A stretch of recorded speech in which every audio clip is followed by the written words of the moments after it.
Assalamualaikum teman-teman, selamat datang di channel HAR. Jangan lupa like, komen, dan subscribe ya. Kali ini Hanifah akan membahas mengenai mata pelajaran Akidah Akhlak kelas 9 MTS semester 1. Bab pertama, iman kepada hari akhir. Bab kedua, akhlak terpuji kepada diri sendiri. Bab ketiga, adab kepada saudara, teman, dan tetangga. Dan yang terakhir, bab keempat, mengenai kisah teladan Umar bin Khattab dan Sayyidina Aisyah. Bab pertama, iman kepada hari akhir. Poin A, pengertian. Sebagai orang yang beriman, kita wajib percaya akan datangnya hari akhir atau hari kiamat. Salah satu di antara 6 rukun iman adalah beriman kepada hari akhir. Kapan terjadinya hari akhir itu? Tidak ada seorang pun yang dapat mengetahui secara pasti kapan tibanya hari akhir. Hanya Allah Subhanahu wa Ta'ala sajalah yang mengetahui secara pasti kapan hari akhir itu terjadi. Bahkan Rasulullah pun juga tidak mengetahui kapan hari akhir itu terjadi. Beriman kepada hari akhir merupakan mempercayai dengan sepenuh hati bahwa kiamat itu pasti datang. Tak ada seorang pun yang dapat menolaknya atau menghindarinya, meskipun dengan teknologi secanggih apapun. Kemudian poin B mengenai dalil adanya hari akhir atau hari kiamat, yaitu pada Quran Surat Al-Hajj ayat 7. Selain itu terdapat juga pada Quran Surat Al-Infitar ayat 1-3, pada surat At-Takwir ayat 1-6, Quran surat Al-Zalzalah ayat 1-2, dan Quran surat At-Toha ayat 15. Poin C, tanda-tanda kiamat sugro dan kubro. Tanda-tanda kiamat kecil atau kiamat sugro, yang pertama, diutusnya Rasulullah Shallallahu Alaihi Wasallam. Yang kedua, disia-siakannya amanat. Yang ketiga, penggembala menjadi kaya. Yang keempat, sungai Eufrat berubah menjadi emas. Yang kelima, Baitul Maqdis dikuasai umat Islam. Yang keenam, banyak terjadi pembunuhan. Yang ketujuh, munculnya kaum Khawarij. Yang kedelapan, banyak pembela kezaliman. Yang kesembilan, perang antara Yahudi dan umat Islam. Yang kesepuluh, sedikitnya ilmu. Yang kesebelas, dominannya fitnah. Yang kedua belas, merebaknya perzinaan. Yang ke-13, banyaknya kaum wanita dibanding kaum laki-laki. Yang ke-14, bermewah-mewah dalam membangun masjid. Yang terakhir, yang ke-15, menyebarnya riba dan harta haram. Tanda-tanda kiamat besar atau kiamat kubro. Yang pertama, terbitnya matahari dari sebelah barat. Yang kedua, gerhana di timur dan barat. Yang ketiga, gerhana di Jazirah Arab. Yang keempat, turunnya Nabi Isa alaihissalam dari langit yang akan memperjuangkan kebenaran bersama Imam Mahdi. Yang kelima, keluarnya Dajjal. Yang keenam, keluarnya Dabbah atau binatang raksasa. Yang ketujuh, waktu berputar semakin cepat. Yang kedelapan, adanya golongan umat manusia yang mempunyai kekuatan besar dan berpikiran sesat, atau yang sering disebut Ya'juj dan Ma'juj. Yang ke-9, turunnya Imam Mahdi ke dunia untuk meluruskan syariah Islam dan menghidupkan sunnah-sunnah Rasulullah Shallallahu Alaihi Wasallam. Poin D, perilaku beriman kepada hari akhir. Terdapat contoh perilaku yang mencerminkan sikap beriman kepada hari akhir. Yang pertama, senang dan tekun dalam menjalankan ibadah, baik ibadah fardu atau wajib dan ibadah sunnah. Yang kedua, bersikap hati-hati dalam bekerja, tidak melanggar yang diharamkan oleh Allah Subhanahu wa Ta'ala. Yang ketiga, memperbanyak amal kebaikan. Yang keempat, makan dan minum yang halal dan meninggalkan yang haram. Yang terakhir, yang kelima, menepati janji bila ia berjanji. Bab kedua, akhlak terpuji kepada diri sendiri. Poin A, berilmu.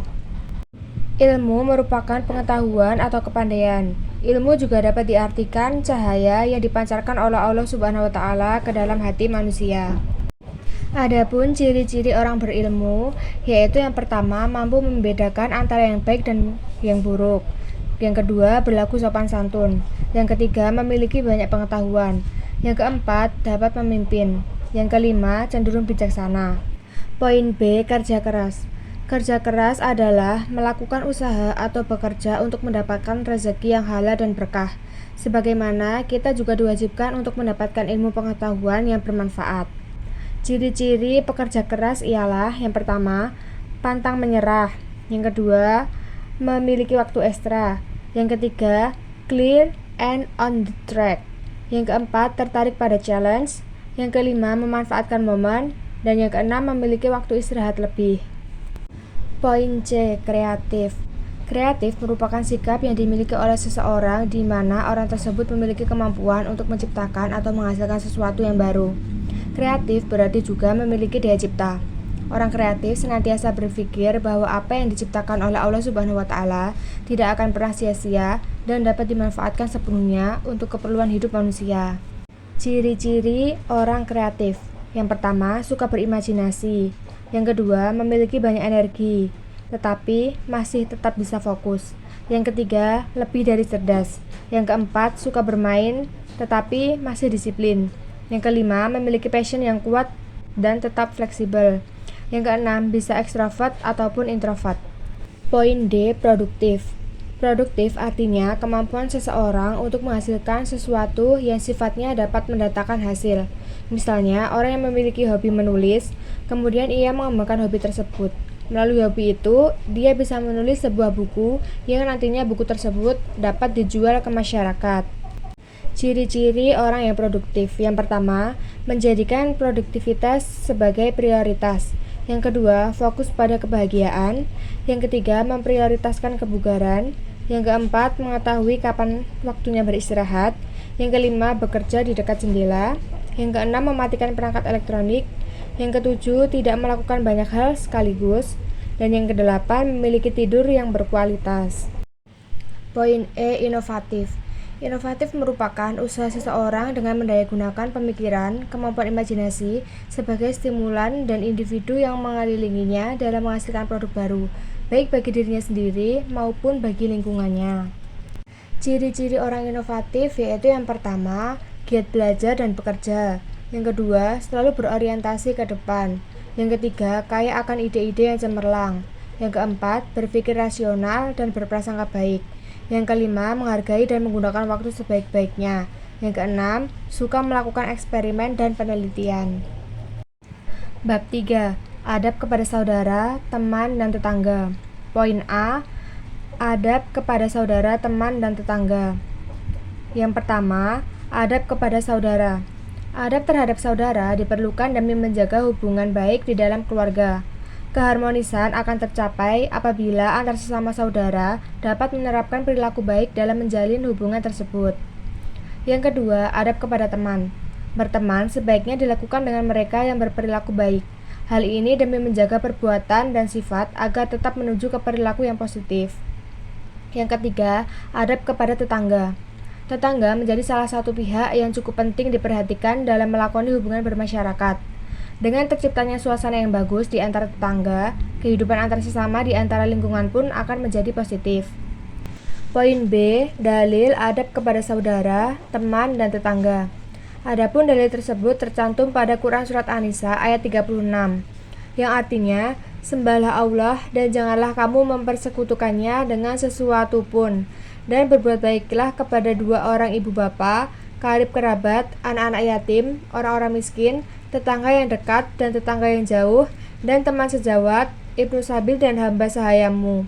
Sesungguhnya Allah tidak menyukai orang-orang yang sombong dan membangga-banggakan diri. Poin C. Keistimewaan adab Islami. Yang pertama, bersifat menyeluruh, di mana syariat Islam telah mengatur segala sisi kehidupan muslim dari yang terkecil hingga yang terbesar. Yang kedua, kokoh bersamaan dengan kokohnya nilai-nilai Islam. Misalnya mengucapkan salam, berjabat tangan, jujur, dan yang lainnya. Kemudian yang ketiga, peduli terhadap orang lain. Adab-adab Islam mendidik seorang muslim untuk memiliki kepekaan dan perhatian terhadap masyarakat sekitarnya dan manusia secara umum. Bab 4. Kisah teladan Umar bin Khattab dan Sayyidina Aisyah. Keteladanan Umar bin Khattab. Umar bin Khattab adalah salah satu sahabat Nabi Muhammad SAW yang juga merupakan seorang khalifah. Beliau memiliki banyak sifat yang bisa kita contoh. Keteladanan Umar bin Khattab memang sudah terkenal di mana-mana. Bahkan Nabi Muhammad SAW juga mengakui hal tersebut. Oleh karena itu, sebagai umat muslim, kita perlu menerapkan keteladanan beliau dalam kehidupan sehari-hari. Khalifah Umar merupakan Khulafaur Rasyidin yang kedua. Beliau memberikan kontribusi untuk kemajuan Islam. Beberapa contohnya antara lain pembentukan kalender Hijriah, pendirian lembaga kajian Al-Quran, hingga menyebarkan agama Islam. Contoh keteladanan Umar bin Khattab. Yang pertama, loyalitas kepada Allah Subhanahu wa Ta'ala dan Nabi Muhammad SAW yang tinggi. Kedua, berani di segala situasi. Ketiga, selalu bersikap adil. Dan yang keempat, bertanggung jawab. Keteladanan Sayyidina Aisyah. Aisyah bukan hanya romantis, tetapi memiliki banyak kelebihan lain. Berikut ini 7 sifat yang perlu diteladani dari Aisyah, istri Rasulullah. Yang pertama, cerdas. Yang kedua, pemberani. Yang ketiga, murah hati. Yang keempat, sering membantu kaum perempuan. Yang kelima, taat kepada suami. Yang keenam, perempuan yang sederhana. Dan yang terakhir, yang ketujuh, tidak hobi gibah. Terima kasih sudah menonton. Jangan lupa like, komen, dan share video ini sebanyak-banyaknya ya. Semoga bermanfaat. Dadah. Wassalamualaikum warahmatullahi wabarakatuh.